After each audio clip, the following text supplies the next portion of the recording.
सरकार को हम बना सके, सरकार को हम ही गिरेंगे, इसे भूस भरेंगे इसमें सरकार में। और खून बहा देंगे अपने इस गांव के ऊपर, चाहे कोई सा भी प्रांत आ जाओ। द्वंद कहां तक पाला जाए, युद्ध कहां तक टाला जाए, तू भी है राणा का वंशज, फेंक जहां तक भाला जाए। जय हिंद दोस्तों, वंदे मातरम। मैं सोनू नागर, आपका बहुत बहुत स्वागत है। मैं हूं आज अनंगपुर गांव में, हरियाणा का वो गांव जिसका इतिहास अंग्रेजों के ज़माने से है। यानी कि जो आपने डायलॉग सुना होगा कि अंग्रेजों के ज़माने के जेलर हैं, ये अंग्रेजों के ज़माने से गांव हैं, लेकिन सरकार की नज़र में ये जो लोग यहाँ रहते हैं वो सरकार बनने से पहले सरकारी ज़मीन पे रह रहे हैं। तो आज मैं गांव में आया हुआ हूँ, यहाँ अनंगपुर में, और यहाँ कुछ लोगों से बात करने की कोशिश करूँगा, जानने की कोशिश करूँगा क्या उनकी परेशानियाँ हैं, क्या दिक्कतें हैं, सरकार से कोई विरोध है या सरकार का कोई विरोध है। मेरे साथ कुछ मेरे बुजुर्ग हैं, भाई हैं, मैं इनसे कुछ बात करूंगा और आप तक पहुंचाऊंगा इनकी बात को। बाबा, आपका शुभ नाम? रणवीर है। इसी गांव के हो? इसी गांव का हूँ। कितनी उम्र होगी आपकी? मेरी 60-65 साल है। 60-65 यानी कि आज़ादी के करीब करीब आपकी उम्र है। और 60 साल तो ऊपर हूँ। मैं ये जानना चाह रहा हूँ, ये जो नई जो सरकार ने, आपकी जो सरकारें हैं, ये सरकार अभी 10-15 साल से यहाँ है, 15 साल रहने 15 साल हो जाएंगे अब सरकार को। बीजेपी की गवर्नमेंट है, मैं सीधा सीधा कहूँ। और इससे पहले अभी 2014 से लगा लो पूरे तरीके से बीजेपी यहाँ पे है। अब तो एमसीए मतलब म्युनिसिपल कॉर्पोरेशन में भी सब जगह ये जो नया इन्होंने मुद्दा निकाला है कि सरकारी जमीन है, ये गांव ही सरकारी जमीन पे बसा हुआ है। बताओ, सरकारी जमीन काहे को है? यूँ अपनी जमीन है, ये जोत बहू की अपनी जमीन है, दादा लाई जमीन है हमारी। सरकारी क्या मतलब हुआ? हजारों साल जमीन हो गई से। हमारे बड़े बुढ़ेरा जो भी है सब आते रहे, चलते रहे, जमीन ही अपनी है भाई। ये अब ये मुद्दा कहाँ से निकाला है इन्होंने, क्यों निकाला? हाथ निकाला गवर्नमेंट ने। तो क्या कोई मतलब गवर्नमेंट ने पता ना कहा तो मुद्दा निकाला, यू फॉरेस्ट को कोई चक्कर चला दिया। वहाँ फॉरेस्ट में फॉरेस्ट की जमीन? हाँ, फॉरेस्ट की जमीन। बताओ, हजारों साल हो गए पहाड़ या गांव में बसे, फॉरेस्ट की बना दिया।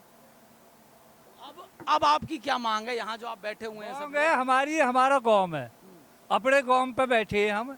अपना जैसे भी है हमारा गांव ही रहेगा। हम यहाँ तो नहीं टहलेंगे। इनका कोई ऐसा है कि इस गांव को हटाना चाह रहे हैं? क्या वो बढ़ा रहे हैं जी, इनका हटाना चाह रहे। अगल बगल में सारे फार्म, सारे ये मकान तोड़ दिए हमारे वहाँ, उसका मकान तोड़ दिया राजवीर राजकुमार को। हाँ, मंत्री ने जब तक जो कह रहा मैं नहीं बांटूंगा मशीन, अब कल भी गए, आज फिर मशीन बांट दी। मंत्री कौन? कृष्णपाल गुर्जर जो है वो, उन्होंने कहा कि मशीन में नहीं बढ़ने दूंगा, नहीं बढ़ने दूंगा। अब मशीन चल रही है, मलबे उठा रही है, पता ना क्या कर रही है। तो इस सरकार के लिए संदेश क्या है आपकी तरफ से कि ये हमारा गांव नहीं उठना चाहिए? बस हमारा गांव उठा तो गांव उठ कैसे जाएगा?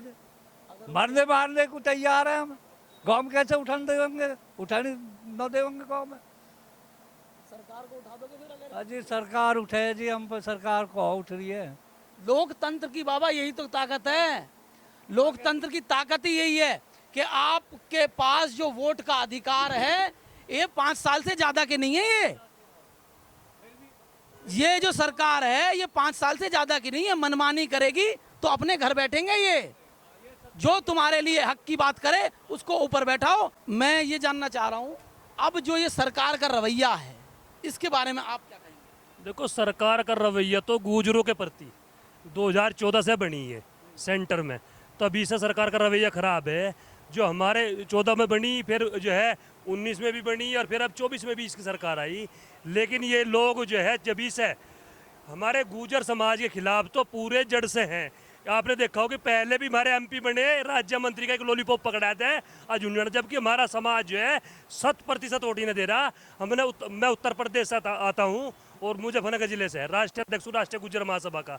हम इसे भाजपा को बराबर बात कर रहे हैं। आप देख रहे हो प्रणव सिंह चैंपियन का मामला हुआ, है, उसमें समाज इकट्ठा हुआ तो गंभीर धारा हटानी पड़ी इन्हें। ऐसे मामला नंदकिशोर गुर्जर का हुआ, उसमें भी समाज इकट्ठा हुआ तो उस मिश्रा को हटाना पड़ा इन्हें। तो ये अनंगपुर गांव का मामला है, इसमें आप ध्यान रखें गांव वाले भी, इसमें जो है राजनेता आपकी कोई मदद नहीं करने का, आपको समाज को इकट्ठा होना पड़ेगा। और समाज इकट्ठा होगा जब ललकार लगाओगा। किसी सरकार में हिम्मत नहीं है, सरकार को हम बना सके, सरकार को हम ही गिरेंगे, इसे भूस भरेंगे इसमें सरकार में, क्योंकि हम इसे वोट देकर बना रहे। लेकिन जिस तरह के तानाशाही रवैया हमारे खिलाफ दिखा रहे, तो इस सरकार कान खोल कर सुन ले, ये बार बार क्यों नहीं है। अभी आपने देखा होगा उत्तर प्रदेश में 80 सीट है, इनके तानाशाही रवैया के 33 सीट रहेगी इनकी उत्तर प्रदेश में। अगर ऐसा ही रवैया रहेगा, पहले गए 400 पार, लेकिन तानाशाही रवैया के जाए 240 पर सिमट गए। तो ये तानाशाही रवैया दूर करे, और जो हमारे गांव वाले जो परेशान हैं इस मामले को यही खत्म करे। नहीं तो गांव वाले इतवार में पंचायत करने को कह रहे, और उसी पंचायत में बड़ी महापंचायत का ऐसा ऐलान होगा, ऐसा आंदोलन हम पूरे देश में खड़ा करेंगे कि ये थर थर कांपेंगे बीजेपी वाले, इनके गोड्डे झांक देंगे अगर हमारे गाँव को इसको आ चाहे किसी भी प्रकार की भी जो है। नहीं, बहुत आपने जो बात कही वो बहुत जेन्युइन भी है, क्योंकि जब प्रजा के हाथ में, प्रजातंत्र में वोट की पावर है, तो मैं तो नहीं कहूँगा कि आप हिंसा करें या आंदोलन करें। हाँ, आंदोलन एक शांतिपूर्ण आंदोलन एक तरीका हो सकता है, लेकिन वोट की पावर जो है वो दिखानी बहुत ज़्यादा जरूरी है। जब हमारे पेट पर लात लगेगी, हमारी छत छीन देंगे, हमारे सवरे लगेगा बीजेपी वाले, साड़ा के जूते मार मार कर भगाओगे ना यहाँ से जो हम। अगर ये हमारी हमारे सर की छती छीन जाएगी, क्या कहेगा वो रहेगी सरकार। या हम इस सरकार को रहने नहीं देंगे, भूत भर देंगे इसका। जहाँ भी बीजेपी का झंडा देखेगा डंडे से स्वागत करेंगे उसका। ये ध्यान रखना, ये बीजेपी सरकार बिल्कुल यहाँ सी इधर बेखा करती है। मेरी महिलाएं तड़प रही बेचारी, रो रही बिलख रही, और देख नहीं रहे। अरे गुज्जर समाज, मैं गुज्जर समाज से अपील कर रहा, पूरे देश के गुजरों से, इस मामले में बिल्कुल गंभीर हो जाओ, अलर्ट मोड पर आ जाओ, और इस भाजपा को दिखा दो बस हाड़ो तमीनिया हम भी हैं, हम गुजर हैं। अगर हमारे सर की छत जागी तो थारी भी छत नहीं बच छोड़ने के हम बिल्कुल भी जो है। ध्यान रखें, छोटे छोटे बालक बिलस रहे जो है, परेशान हो रहे हम यहाँ से। हम 200 किलोमीटर से यहाँ आए लिए, और महिलाओं की वीडियो देख रहे हैं वहाँ से, किस तरह परेशान कर रहे हैं लोग, तानाशाही। ऐसा तो क्रिमिनल एक्ट लगा कर नहीं करा, आप देख रहे होंगे। आप ये हमारा राजनीतिक वजूद भी खत्म कर रहे, हमारा सामाजिक स्तर भी खत्म कर रहे, हमारा आर्थिक स्तर भी खत्म कर रहे। क्रिमिनल एक्ट अंग्रेजों ने लगवाई थी, लेकिन उससे भी बुरा व्यवहार या भाजपा सरकार हमारी साथ कर रही। लेकिन हम जय सब आर पार की लड़ाई लड़ेंगे, इसे सिखा देंगे कि कैसे कैसे सरकार में बैठा जा। तो मैं कुछ इतिहास से आपसे पूछना चाहूँगा, ये जो अनंगपुर गांव है, इसका क्या इतिहास है और इसका नाम अनंगपुर क्यों है? हजारों वर्ष पुराना गांव है, और इतिहास इसका हमारे जो सम्राट अनंगपाल तोमर जी रहे हैं हमारे गुर्जर समाज के, उनके द्वारा ही बसाया हुआ है यह गांव। और जो दिल्ली के संस्थापक उनको कहा जाता है अनंगपाल तोमर जी को।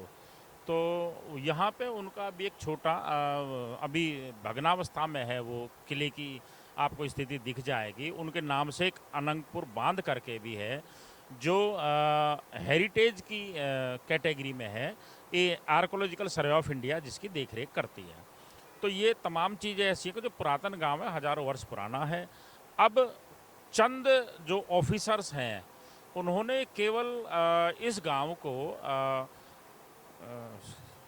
वन विभाग की ज़मीन को घोषित कर दिया, लेकिन ज़मीन मेरी अपनी निजी है, हमारी ज़मीन, इस गांव की ज़मीन निजी है, उसको बिना किसी मुआवजे के, और वो उन्होंने इसको हड़पना चाह रहे हैं। और जो हमारी मकान है पुरानी आबादी के, उनको भी तोड़ा है। तो यहाँ तमाम ऐसी चीज़ें हैं। ये इतिहास में पहली बार एक ऐसा मैं देख रहा हूँ कि बिना किसी डिमार्केशन के कोर्ट का एक ऑर्डर हुआ और बिना किसी डिमार्केशन के प्रशासन आ जाता और उसको तोड़ना शुरू कर देता। जब प्रशासन को स्वयं ही नहीं पता कि मुझे कौन सी चीज़ तोड़नी है और कौन सी बचानी है, तो वो कैसे इसको डेमोलिशन ड्राइव को कर सकता है। दूसरा, मेरी जो अपनी आबादी है, जो गांव की अपनी आबादी है, वो यहाँ पे 1939 की लास्ट लाल डोरा है, वो आज तक उसको स्थापित नहीं किया गया। हमारी डिमांड है हमारे गांव का जो लाल डोरा है उसको स्थापित किया जाए, डिमार्केशन पहले कर ली जाए, कौन वन विभाग है कौन नहीं वन विभाग है, पहले उसकी तो कर लीजिए, आप अपनी कर लीजिए। और हमारी अगर ज़मीन चाहिए तो हमें आज की रेट का मुआवजा दें, ज़मीन को ले 25 करोड़ रुपए का मुआवजा है जो 1 एकड़ का बनता है, हमें दे दो, ज़मीन ले लो आप। और बिना किसी मुआवजे के आप ज़मीन लेते हो, हमारी ज़मीन को वन विभाग घोषित कर देते हो। ये तानाशाही है, अत्याचार है और जिसका हम पुरजोर विरोध कर रहे हैं। और हमारे समाज ने एक पंचायत की कॉल करी है, हम उसका वेट कर रहे हैं। जैसे ही होगा हम इस प्रशासन को और उन ऑफिसर या उन जो लीडर्स हैं जो इस तरह की हरकत कर रहे हैं उनको दिखाने का कार्य करेंगे कि हम कमज़ोर नहीं है और पूरा समाज एकजुट है। बहुत एक आपकी तरफ से एक अच्छा मैसेज। और आपने जो इतिहास के बारे में बताया, देखिए पहले तो आपको सही इतिहास बताया नहीं जाएगा। अगर कहीं वो इतिहास की चीज़ें कहीं किसी गांव के नाम पे हैं या कुछ जगहों के नाम पे हैं तो उन्हें धीरे धीरे करके आपके आने वाली पीढ़ियों की स्मृति से भी मिटा दिया जाएगा। गुर्जर समाज के जो नेता हैं उन्हें मैं देख रहा हूं कि वो बढ़ चढ़ के हिस्सा नहीं लेते हैं। पता नहीं क्यों उनको ऐसा लगता है कि बीजेपी के खिलाफ बोल देंगे तो जन क्या हो जाएगा, हमें टिकट पिकट मिले न मिले, इस तरीके की कोई बात है क्या? भैया ऐसी ही बात है। देखिए कोई भी नेता हो वो अपने स्वार्थ के लिए है, अपने स्वार्थ के लिए है। किसी भी पार्टी में है वो अपनी पार्टी के खिलाफ कैसे बोल जाएगा। और जितने भी हमारे नेता हैं वे हमारे समाज के केवल वोट चाहिए उन्हें। हमारे समाज का जो भी वर्चस्व है, जो भी मान सम्मान है उन्हें नहीं चाहिए। जब उन्हें वोट लेनी होती है, जब उन्हें अपने समाज की याद आती है, समाज के लिए आ जाते हैं। आज समाज का हरण हो रहा है हमारे गांव उजड़ रहे हैं, हमारी माताएं बहनें परेशान हैं, हमारे बच्चे परेशान हैं। आज उन्हें याद नहीं आएगा। इसके लिए समाज ही काम करेगा पूरी एकता से। और भैया मैं इस सरकार से ही पूछना चाहता हूँ, ये सरकार को क्या हक है किसी का घर उजाड़ने का? अगर ये किसी को घर नहीं दे सकती तो उजाड़ कैसे सकती है? और वो इस सरकार को अब क्या सिखा देंगे और क्या वो कहीं छेड़ दे। ये अंग्रेजों को ऐसा भगाया था, वो लाठी इनके पास है, अब उस लाठी से प्रयोग करेंगे। ओट की चोट ऐसी मारेंगे ना, पानी नहीं पीनेंगे। और मैं जो है नेता है हमारे, इन्हें सबसे अपील क्या कह रहा है मैं शुद्धम शुद्ध, और जब जब चुनाव का टाइम आवे तो ये अपने हो जा। आज कहाँ चले गए? जब भी कोई बात आवे, जब नुका भाई सरकार के खिलाफ नहीं बोलना। राजनीति या सरकार 5 साल रहेगी और गुज्जर जब तक जिंदा रहेगा, जिंदा जब तक रहेगी। हम सरकार से नहीं डरते, सरकार हमारे से, हम सरकार से नहीं। और ऐसी चोट मारेंगे, नीचे गिर देंगे और खून बहा देंगे अपने इस गांव के ऊपर। चाहे कोई सा भी प्रांत आ जाओ, सब यहीं आ जाएंगे। सभी को राम राम। बहुत बहुत धन्यवाद सभी का। और मैं इसके साथ अपनी वाणी को विराम देता हूं। और शासन प्रशासन से मेरी ये अपील रहेगी कि किसी भी चीज़ को इतनी हाइप ना दी जाए, इतना बूस्टअप ना किया जाए, उसको इतना कोने में ना लगा दिया जाए कि वो धक्का देने पे मजबूर हो जाए। आप एक समाज को, एक गांव को इतना घसीट कर एक कोने में लगा देंगे तो वो रिटेलिएट जरूर करेगा। बाकी मैं आप पर छोड़ता हूं, इसको ज़्यादा से ज़्यादा शेयर करें। आप सभी का बहुत बहुत धन्यवाद।